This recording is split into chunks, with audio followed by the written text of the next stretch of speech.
growth.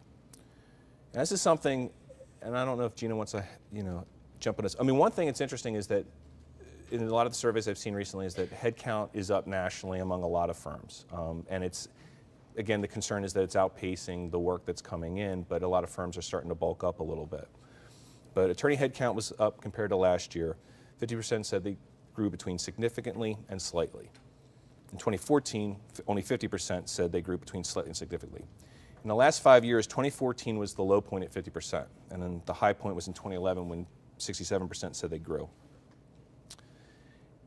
10% said they shrank, and that's obviously lower than last year's 18%.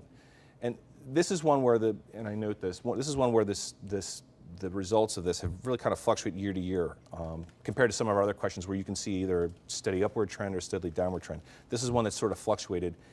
And again, I think that given all the other data, I would say, at least in regard to our survey, this is one where I think it's just reflected on the individual performance or the individual situations of the people responding to our survey from year to year, whereas other things I think are more a result of a trend. Mergers. Interest in mergers was up. 17% of managing partners said they were actively seeking mergers, and that's up from last year's 14%. It has fluctuated a little bit too. In comparison, in 2013, only 6.9 said they were actively looking. And it's, we've seen that it's kind of been a little bit of a wave here and there. Those open to mergers was up slightly, 67% versus 64%.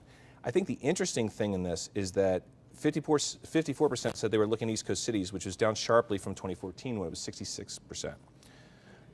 45% said they were looking beyond the East Coast, which is notably higher than we've seen in recent years.